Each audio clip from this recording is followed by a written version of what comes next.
Hey guys, what's up? It's Ripe again. In today's video, an entitled Karen tries to start an HOA near my farm. She demands that I must move away, else she threatens me with violence. She ends up telling the police that she is the owner of my farmland. Here is what happened. Let's dive right into the story. This story is a little bit complicated because there are multiple parts to it. I'll try my best to write it as one coherent story the best I can. So, since the time I've been living in the area, the neighborhood has been a mixture of houses and farms with nobody seeming to have much of a problem about it. That was until a single Karen showed up with a plan. That plan being to start an HOA, aka homeowner association, and be in charge of the entire thing. I know they say dream big, but she should have dreamed a little smaller than that perhaps. Creating an HOA here had some roadblocks, and the biggest one being that there had to be a certain number of homeowners to actually constitute an HOA forming.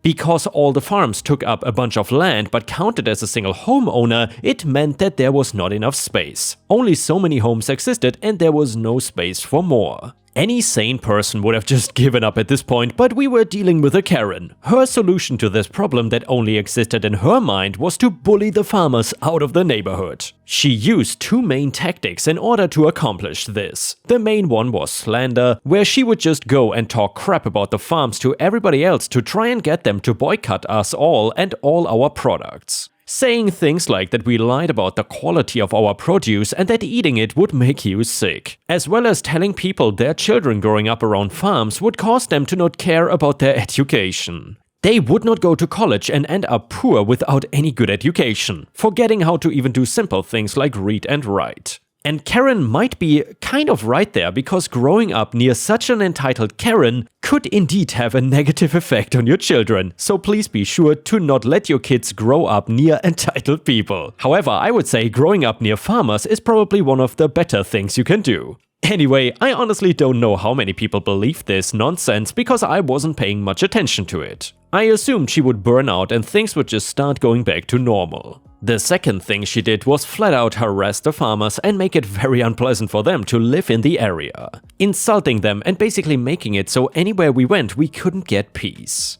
I got thick skin, so it takes a lot for me to get upset by trivial things. I can see the constant slander and harassment getting to some people though and making them wanna leave. A number of farms got sold off, and in a few months houses were built on the land and new families moved in. The more that moved in, the less friendly they were towards the few of us farmers remaining. She did have enough people now to start her precious HOA, and you can be sure that I did not agree to become a part of that. I wanted nothing to do with Karen, and having to listen to her like she was the queen of the neighborhood or something, it was not my idea of a good time. I was under the false notion that her getting her way meant that the issues she had with us farmers would stop. Little did I know that the slander and harassment was only the tip of the iceberg for how far she would go with it. I guess you can consider this part 2 of the story, where I finally interact with Karen personally. It turns out that she had a new mission, and that was to get rid of every last farmer in the area. Since none of her past tactics were working on me, she decided to move on to attempted intimidation and outright threats of violence. One day she came over to my farm, and when I opened the door and saw it was her, I had to suppress a sigh. I did not want to deal with her crap, but she started talking before I could tell her to F right off. Karen, I wanted to get the details of when you plan to sell the property. Me, I'm not selling the farm, Karen. Karen, all of these other farmers left, so you should just follow suit and leave too. This area clearly is not for you anymore, so you should get out. Me, not all farmers left. Let's get that right. This farm is my livelihood and I have no plans to stop anything I'm doing here. Me and my animals are all staying, so you might as well deal with it. Karen, you're doing damage to the neighborhood by staying here. The cost of homes are much lower the closer they are to farms like yours. We are trying to make a nice area, and because of you, the entire place is being devalued. You have to leave. Me, I don't have to do anything except kick you the hell off of my farm. Leave, please. Karen, you will not like what happens if I have to come back. I might even bring my gun and shoot you dead right on your porch. And well, she did leave, and I ignored everything she threatened me with. I had no idea if she really owned a gun, but I really didn't buy into anything she said. I knew she got off of threatening people to get what she wanted. She had probably done it all her life and it was not gonna work with me. Nothing she could say was gonna make me want to move away and leave my farm behind. I guess she knew that too, because the next time I saw her, she was not using words to try and get my property. She showed up with the actual police and started claiming that I was trespassing on her land. Now, just for a second, I want to talk about the appearance of both of us. I was wearing overalls, old boots, and had constant dirt under my nails. Karen was wearing designer clothing, jewelry, heels, long fake nails, and a ton of makeup. The police really questioned if this was her farm, and she was adamant at first that it was. That they were her animals and she loved them all so much, and that I came to abuse them. The police asked her to show them her animals and she actually let them into my barn. I was not stopping any of this because I knew that my animals were not gonna like her. So then she ended up going to a pen that had one of my pregnant cows. Since she had become pregnant, she was picky about anybody being near her. Karen claimed this cow was her little angel and attempted to go near her. Only of course for the cow to act aggressive and her to have to back off before I told the police the cow was pregnant and did not like people. Now that they did not believe her, Karen decided to flat out change her story in front of the same cops, saying that I sold her the property and now refused to leave with my animals. They were not amused at her lying and now did not believe her. If she led with that first lie, she might have actually had a chance to get them on her side. They told her it was not a matter for the police and if she paid for the property and I would not leave, she had to get a lawyer and take me to court. She started yelling at the police to arrest me because I am on her property and she is demanding that I am removed for trespassing. That me being there is a threat and they cannot just ignore her request. Little tip, never tell the police how to do their job. At least around here they will tell you right off and threaten to arrest you for harassing a police officer. She walks away in a huff and the police apologize for the entire situation. They also suggest that I get a lawyer ahead of time because she seems like the person that would actually pursue this thing further. I thank them for their time and go back to work and make sure my pregnant cow is calmed down. I did end up getting a lawyer like they told me and it was a good idea. Only a few days later she had gotten one as well and filed a lawsuit against me. This time her claim was simply that I sold her my farmland before and then changed my mind and now refused to leave. That I was squatting on the land and wanted a judge to order for my removal. It turns out that she had fake paperwork claiming to have gotten my farm a month ago, and the fact that she had papers actually worried me a little bit because they looked very real, at least at first.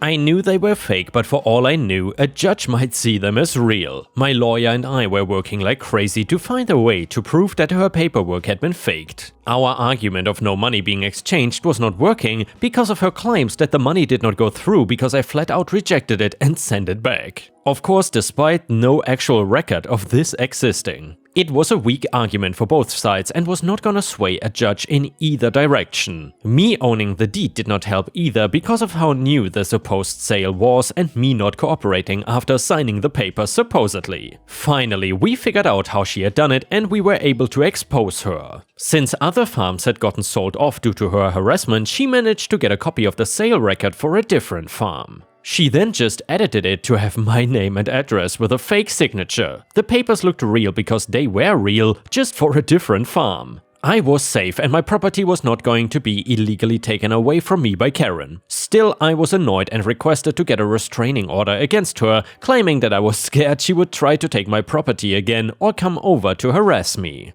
I was granted one and Karen was now not allowed near me or the farm. For the fake documents, she did not end up going to prison and did not even lose her position as the head of the HOA. I should have felt relief, but instead I was angry. I did not think she learned a lesson that what she did was wrong.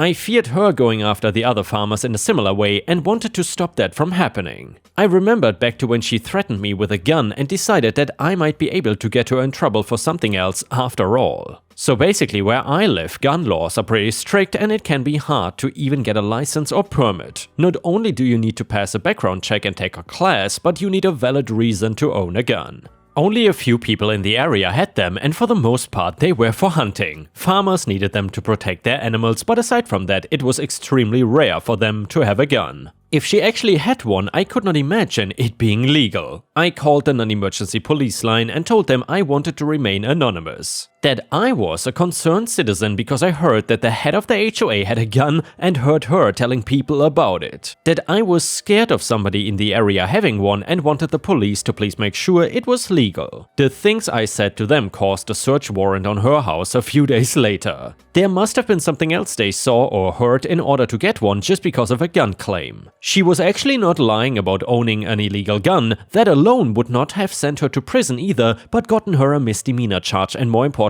her reputation ruined. Nobody was gonna let the woman with an illegal gun run the HOA and be in charge of their safety. During their raid, it turns out they found way more than just her having a gun. Her entire basement was an illegal raid jackpot for the cops. She had 5 guns ranging from a pistol to a shotgun.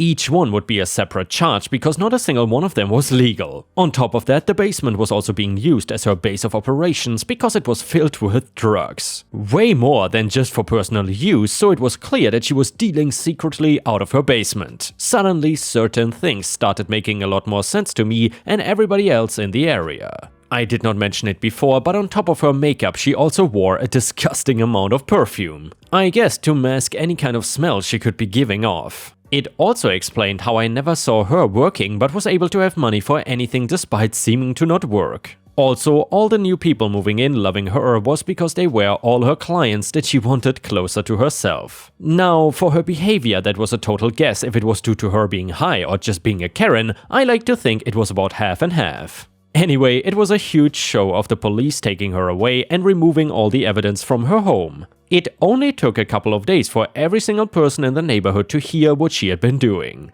Her name was dragged so far through the mud that it might have just been left in it to drown. She was not getting a slap on the wrist for these charges either. She was charged for 5 counts of illegal gun ownership, drug possession, owning drugs with the intent to sell. I'm sure if we were able to contact the other farmers that left things like harassment or threats of violence, that could have been added on. Anyway, that did not end up happening, but it was okay because she was in plenty of trouble from just the guns and drugs already. I was not part of that trial obviously, so I don't know the details of it. All I know is that she ended up going to prison and I have yet to see her return. She also could not be the head of the HOA from there on, so we got a new woman leading it. This person was much nicer and did not have any issues with the remaining farmers being in the neighborhood. She also put a stop to the slander about us being a bad influence and our products being bad or making people sick. Even hinting maybe Karen was actually sick because of the drugs. Some other people ended up getting arrested or just leaving the area once Karen was finally gone.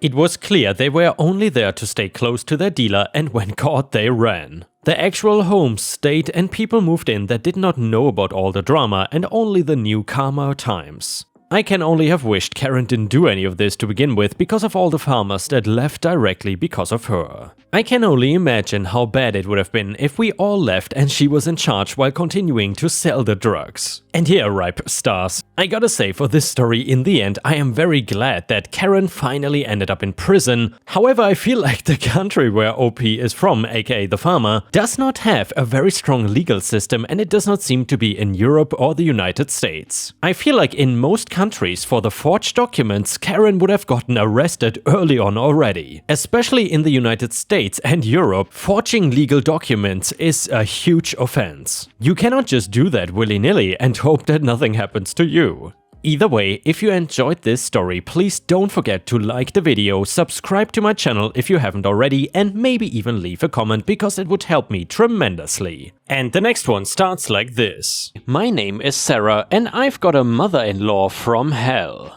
My partner and I spent months planning a vacation during spring break, which we both sorely needed to be away from our jobs for a little while. Even though we both have high-paying jobs, it means we get little rest or time to ourselves and are always exhausted. It will be nice not to worry about that stuff for a little while, and there is also the issue of an overbearing parent with my mother-in-law ringing us constantly because she needs something and flies off the handle if we don't follow orders, like the last thing we want to do when we finish work are her chores as well, so I guess this is also a little time to get away from her. We planned to fly so we could relax on the trip. That meant leaving my prized Tesla at home, which I struggled with internally before we left as well as the way there. After a great week, we got ready to fly home, but on the last day our hotel room was broken into. Everything was either broken or stolen. Luckily, we still had our phones on us, but both our bags, our keys, all gone. My partner called his parents to explain the situation and was surprisingly met with little sympathy. We had to get friends to wire us money so we could stay at the hotel while the police looked for our stuff. The next morning, while we waited, we get another phone call from the mother-in-law. She says her car has broken down and wants us to come over and pick her up. We stood silent for a moment, baffled by what she said. We were not sure if she forgot our situation or just did not care. She repeated herself more sternly, like it was an order than a request, and we had to patiently explain that we couldn't do that. She then hung up. An hour passes and she calls back asking us again to pick her up, but my partner, doing the best he can, says he will call a friend or a mechanic to come out and help.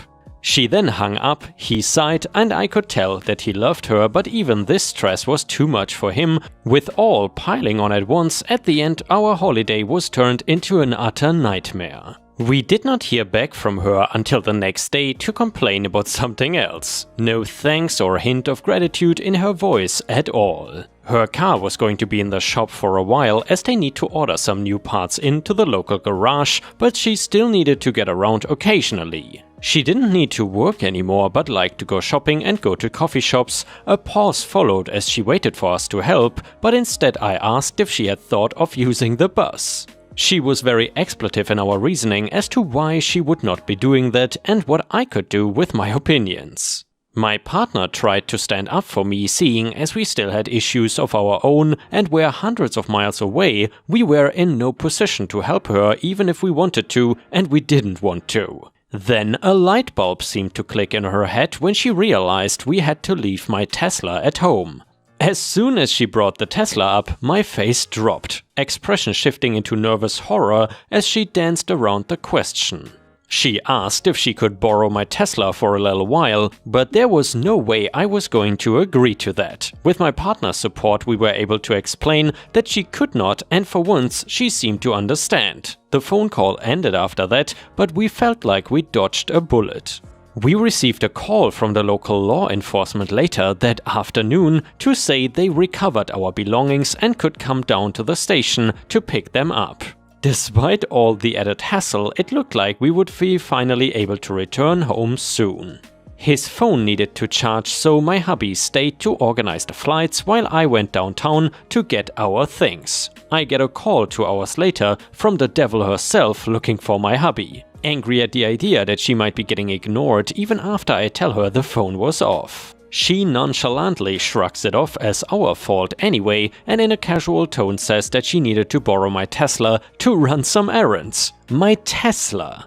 When I confronted her about it, she became defensive and argumentative. As if we hadn't already asked her not to use it. The conversation ended in a tirade of insults and warnings that left me red and furious as I stormed back to the hotel. She had let herself into our home with the spare keys we gave in case of emergency, and then after rooting through the kitchen for the car keys, helped herself to the Tesla and left. She saw no problem with that, and in fact she claimed she now owns the Tesla because of the money that she helped us put down on our first house, and that I should be grateful enough to let her use it, trying to twist me into the bad guy here. I told her to leave it at my house as she was not allowed to use it, but she flat out refused, knowing that there was nothing I can do about it right now. I bet she was even smirking too. Catching the next and earliest morning flight we could, hurried back and arrived home to a house with a very empty driveway. Mother-in-law still had my Tesla. Despite my partner desperately trying to mediate and calm us both down, I ended up calling the cops, and after resisting arrest she was taken to a padded cell following a much needed psych evaluation. His side of the family have since disowned me, glaring daggers into my back at each social gathering while trying to argue that I was wrong to get her arrested, that she was sick and that she did not know what she was doing. She needed help, and yes, she did need help, and now she can have it and stay there. And yeah guys, I was kind of surprised that the story ended so abruptly. However, I guess what we can take away from that ending is that the mother-in-law apparently had mental health issues and ended up in a mental hospital or something like that. And with this, we have reached the end of the video. However, if you cannot get enough of my content, please check out my endless playlist, where you can find thousands of hours of content. In addition, please don't forget to subscribe to my channel to not miss any of my daily uploads. Thank you so much in advance, and I hope to see you again tomorrow.